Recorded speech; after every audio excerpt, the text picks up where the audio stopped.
Ukraine's railway workers are helping the war effort and keeping spirits high. Hi there, everyone. I'm Jeff, and this is Plain English, where we help you upgrade your English with current events and trending topics. This is the audio portion of the lesson. There's much more at plainenglish.com/527.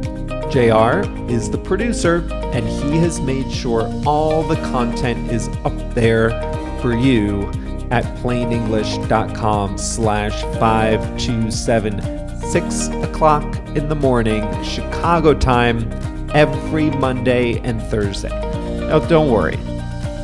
JR doesn't wake up early to press publish. We schedule it in advance. But in case you want a jump start, that's when it comes out, 6 o'clock in the morning, Chicago time. Log on, and you can be among the first to get the newest content. Coming up today, there is not a lot of good news in Ukraine, but one group of workers is serving the country heroically, and they symbolize the resilience of the Ukrainian people under impossible circumstances. You'll hear their story today. You'll also learn what it means to work around the clock. And we have a song of the week. Let's get going.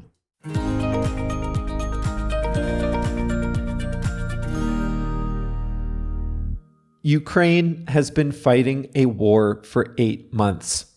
Last March, Russia began an unjustified invasion, breaching sovereign Ukrainian territory, raining missiles on civilians and infrastructure, and leaving a legacy of torture and atrocity.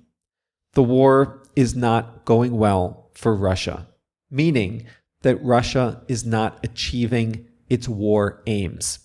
Ukraine has recently recaptured critical provinces. Russia's military is depleted. Sanctions are making it difficult to replenish critical supplies.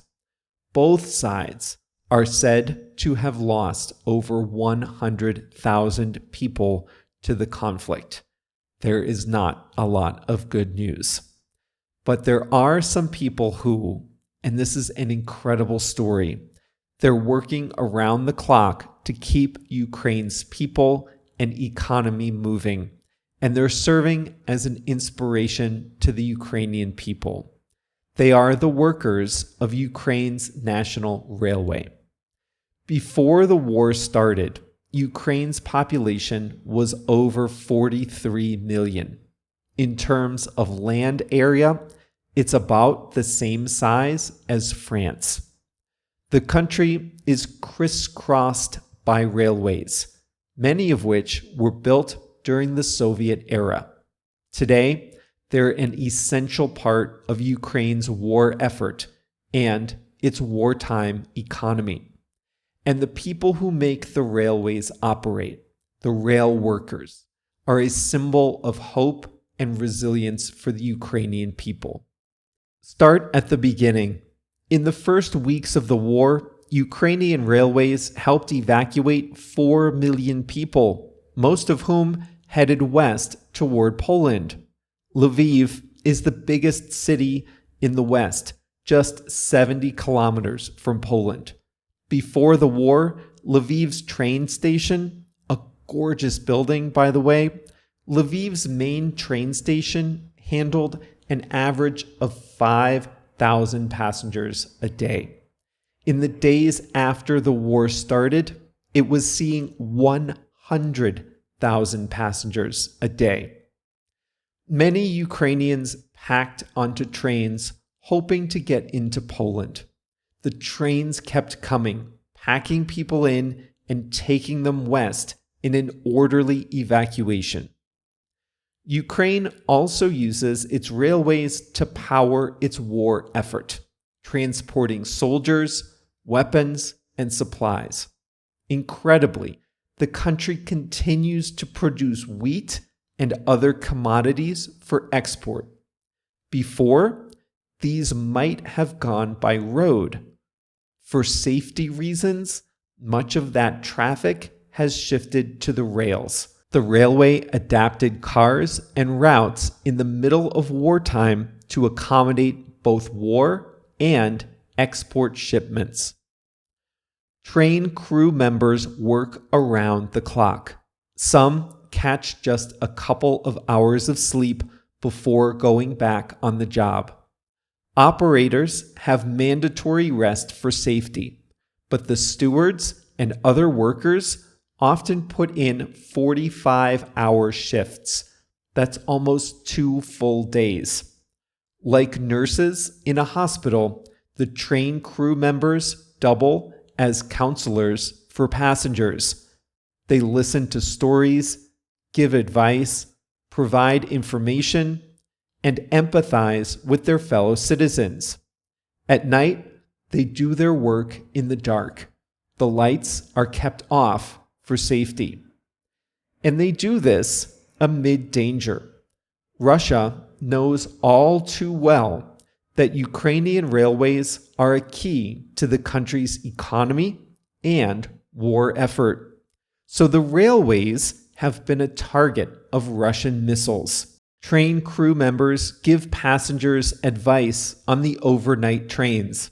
Sleep with your feet toward the window in case the train gets shelled. When Russian missiles hit critical rail infrastructure, workers jump into action, rerouting trains and beginning repairs. Ukrainian Railways employs over 200,000 people. Many workers left to join the war effort, but the director of the railways says that no workers, none, refused to do their job out of fear for their safety. The trains operate in any areas that are not controlled by Russia. I mentioned earlier that Ukraine is taking back territory that Russia had conquered earlier in the war. When that happens, Ukrainian Railways sells a commemorative tourist ticket to the reconquered territory, redeemable when service resumes. They're called tickets to victory. Ukraine's train workers are also on the front lines of diplomacy. Airspace over Ukraine is shut down. You can't fly to Kyiv.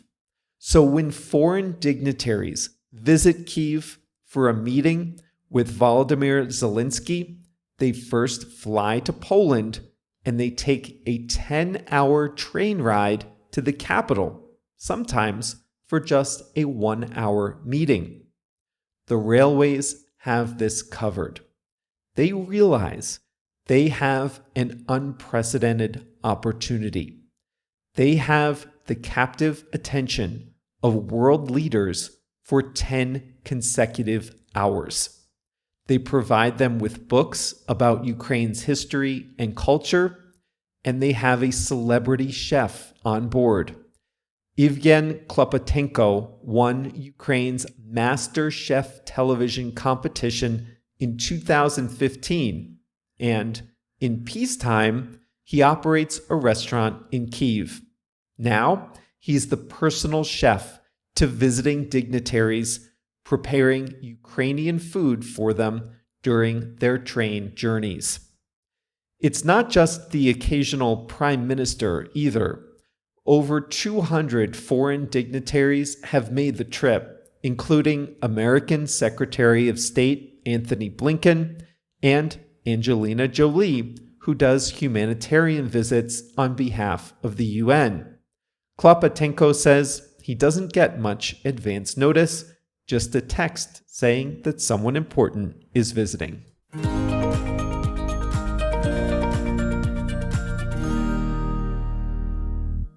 I am in awe of what they are doing. I can't fathom what it's like to live in a country under attack from a foreign invader. People call railway workers Ukraine's second army, and it really does seem to be true. The fact that they have this huge national asset, this infrastructure, And in a space of hours, maybe days, they repurposed it to take civilians out of the country, move military equipment to the front lines, now handle exports that used to be on trucks. And the trains still follow a schedule. I am just in awe of what they are doing. So remember this too. 165 rail employees have been killed in this war. The railway workers are going to have a special place in the Ukrainian history books when this is over.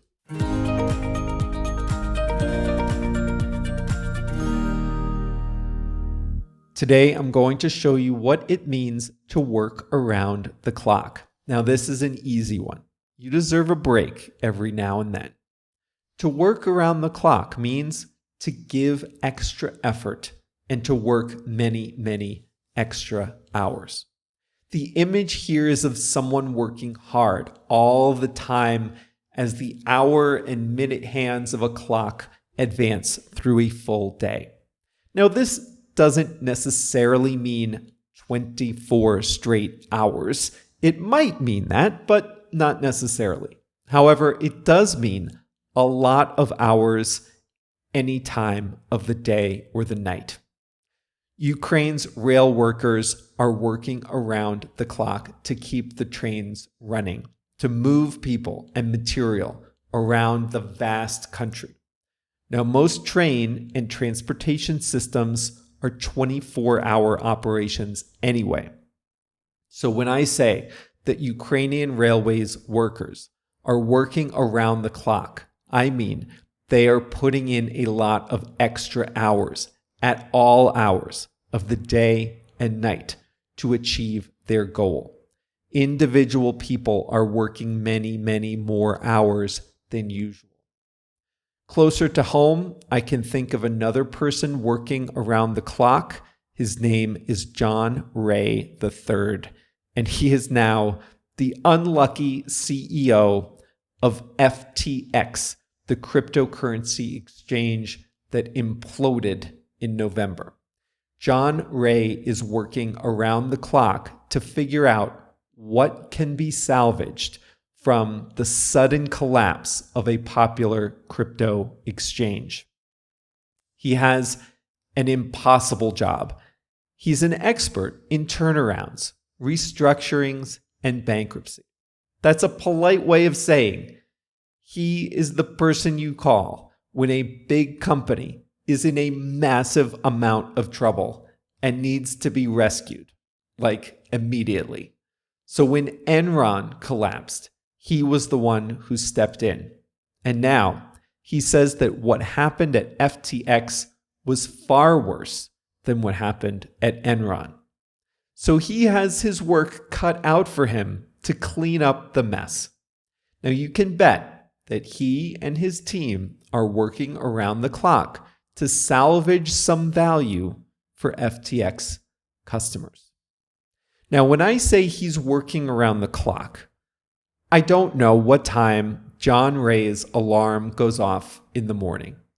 And I don't know what time he climbs into bed at night, or if he even sleeps in a bed. He might sleep on the couch in an office. I don't know. It's not important. But I can tell you this. He gets up early and he works until very late. He is working around the clock. I think he was appointed at 4:30 in the morning. Imagine what that call was like. He's working around the clock. Our friend Elon Musk told employees at Twitter, the ones he hadn't already fired, the ones who hadn't already quit, he told the ones still at Twitter that they had to work around the clock and be hardcore if they wanted to keep working there. And a lot of Twitter employees took his invitation to quit. Many of them said it's fine to work around the clock for something you believe in. They're not afraid of hard work, but they don't want to work around the clock for an organization that's falling apart and doesn't value them. It's starting to snow in the US. I saw a story that some parts of New York State were expecting 3 feet of snow. 3 feet of snow is a lot, even for the snowiest parts of the country. Now, when that happens, and God bless them, a lot of people work around the clock. First, you've got the people who clear the streets and the sidewalks. With a snowstorm that big, you work around the clock to clear the snow. You can't just wait for it to end and then start plowing. You have to plow the whole time. Next, you have police, firefighters, other public safety workers who respond to snow-related emergencies. They work around the clock. Utility companies work around the clock, keeping the electricity on. Snow falls on power lines and can cut power. That's not safe in cold weather. So utility workers work around the clock. And television news also works around the clock. Here's what happens in a big snowstorm in the United States. Reporters, local television news reporters, stand outside and tell people not for any reason to go outside. And they do this around the clock.